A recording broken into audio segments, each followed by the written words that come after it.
Welcome back. In today's video, we will be making a navigation bar for the site. I've already created a few extra pages, the home page, the settings page, and a notebook page. So to start, we want this to be a reusable element so that it's easy to put on every page. I'm just going to call it top bar. You can call it a nav bar or menu bar, whatever you want. I don't care. Doesn't matter. These are personal preferences. All that matters is functionality and user experience. So I'm going to make this top bar a column container that is actually a floating group so that it stays above the elements and doesn't scroll when we scroll down any page. Next, I'm going to set the minimum width to be my Google Pixel width, and the minimum height can stay at 200 for now. That's totally fine. I'm going to add a group in here, which will be the actual top. First, let's get rid of any color that might be in the background. Just going to get rid of that. Don't need it. We're going to add a group to the top. And this group will be it could be an aligned to parent container or a row container or a column container. That actually doesn't matter right now. I'm going to start it off as the aligned to parent. And it's going to be 100% width. Actually, do I want it to be 100% width? And then we'll make the height 50 pixels. Actually 40 pixels, and give it a background style of just went to twos, 6 twos, gives you an almost black. And now I'm going to give it let's give it a ionic icon, top left, and this icon is going to just be the one from menu, which is these 3 lines right here. We're going to make that white, not all white, let's just do D's. D. So the black was 2 away from darkest black, and the white is 2 away from whitest white. 2 away meaning letters is D, and then E, and then F. So we're 2 away from F on the white, and 2 away from black on the black side. Now, the icon is too big. It is 80 pixels. We'll just make that a 40 pixel by 40 pixel. And what I want this to do is to open up a side menu that has links to the other pages that we're going to be using. So one of those is the home page and the settings page and the notebook page. By settings page, I think will be on the bottom. Notebook will be probably second. Here we go. Let us now add a conditional on this menu toggle so that when we are hovering over it, this ionic icons is either pressed or this ionic icon is hovered. We're going to change the color to green. Perfect green. Now to test that, let's throw it on the home page. So here is the top bar down here at the bottom. Throw it up top, press preview. This was my last iteration, and we're basically doing the same thing again. So there it is. It's highlighting green. Next, we're going to add the menu on the left side. So it's going to be group over here. And that's weird. Looks better. So we've got a group over here. And I think it should be a size of about, well, first let's make it a column container. And then, actually, let's make it 50% wide. Very cool. And the minimum height is, I'm going to make it actually be like 50. So the 40 pixel icons will have a padding on the outsides of or margin or padding, a gap of 5 pixels essentially on all sides is what we're going for. Which reminds me we should set that now, because the gap only separates the columns and the rows. So now we're going to do gap spacing here of 5. It's a row gap. Now if this was a row, we would also have column gap, so it'd be 5 by 5. So if you were to put a bunch of icons in here, then they would, here, I'll just show you what that looks like. Let's just copy this one and just paste it. 1, 2, 3, 4, 5, 6, 7, 8, 9, 10, 11, 12. That's what that would look like. And actually, let's go ahead and take the background of the group and make that a dark gray. And this one I think is going to be just a bunch of 4s, 4, 4, 4, 4, 4, 4. And so there's a 5 pixel gap all around, except on the right where I didn't do fit width to content. We could do it that way. We could do fit width to content probably if I were to get rid of that and then do that and then actually make the max width 50%. Oh no, the things inside would have to be centered. Whoop, not that. The things inside would have to be centered. There we go. That actually looks cleaner. Leave that like that. And I'm trying to get rid of these menu toggles. We're going to change this one to I believe he still turns green because I copied it from him, so I'm just going to leave that conditional as is. Except I do want the background to be different. Maybe the background, actually for this video, I'm gonna change the entire thing.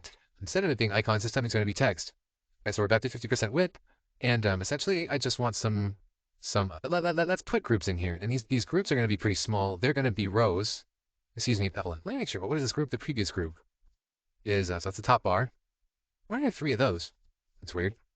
Oh, I copied and pasted it, and it's an aligned to parent. They were all overlapping. Oh, first let me name this top group now.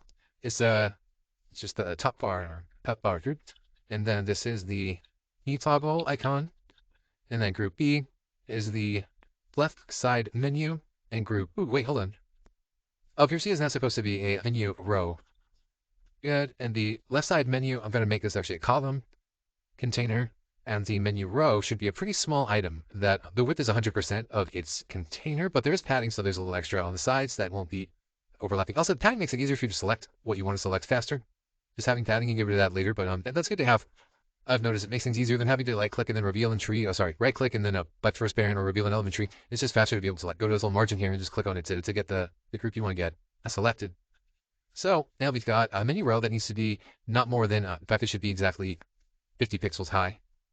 And actually, I'm sorry. Let's make that even smaller. Let's do 35. And I'm going to See, so that was a menu row, but we're gonna put this in. I made a row in case you want to do icon followed by text. For example, you could do under the visual elements, go back to Analytics, and that's gonna be like the home button, and it's gonna be almost white. We're gonna go with DDD, and it'll be a 4E by 4D, and then I'm actually gonna put that. Hold on, let me see. There's something a little off here. That's 35, so make him 35 by 35, and good. And I'm gonna put him in a home container. And the width is going to be, let's say 30%. And now we're going to add a text icon, a text element next to it, which will be a width of 70%. I'll set they're on the wrong side of each other. I'll get over here. Get over there. All right, I probably knocked them out of their rows. Here's the menu row. This is group D. So let me put the icon in the group D. And I'm going to copy and paste that and get rid of the icon from group E and throw the text into group E. And now we're going to make this text be 70%, or the group be 70%, and the text will actually be 100% because he's now in that container. And this icon, well, let's see what happens. If we make him 100%, I think he'll probably be too overlapping a little bit. No, he's not. That's cool. Now let's make this text be centered vertically, and here, cool. I'm not liking these. Oh, we've probably got a height issue over here. It should be 35. Cool. So that's nice. All right, I don't like the font color right now. Let's make that also be a DDD. Why did that work? DD, down here. DDD. There it is. And I think it was cherry soda. I never really liked that. Let's go to styles. Where are we going to find our app font? Is that in here somewhere? Let's change that. Open Sans. All right, cool. So this is going to be home. Home. There it is, home. And essentially what I want is when this menu row here is clicked. So this is going to be the home item or button. Actually, I really don't care that this does group D and E in there. That doesn't matter to me. So, but we can then copy that and paste it and change the icon here to settings and copy that out. But we don't want to change that. So it's going to be the settings button for menu item. And now that's a little awkward. I'm going to change that to the left side. And it looks like, why don't I make this group be a fit width? How about that? We'll just check that to 0. And fit width to content max width is 50%. Also, I will need inside of these rows just a little gap spacing of 5 pixels. Oops, that is the row gap, not the column gap. And the column gap pushed us over the insert. Let's go here, back to my column gap. Where's my gap? Column gap of 5, and that pushed that one down. But this group here was supposed to fit to content, wasn't it? So let's increase this minimum width and see what happens. Interesting. Why, pray tell, is this not up here?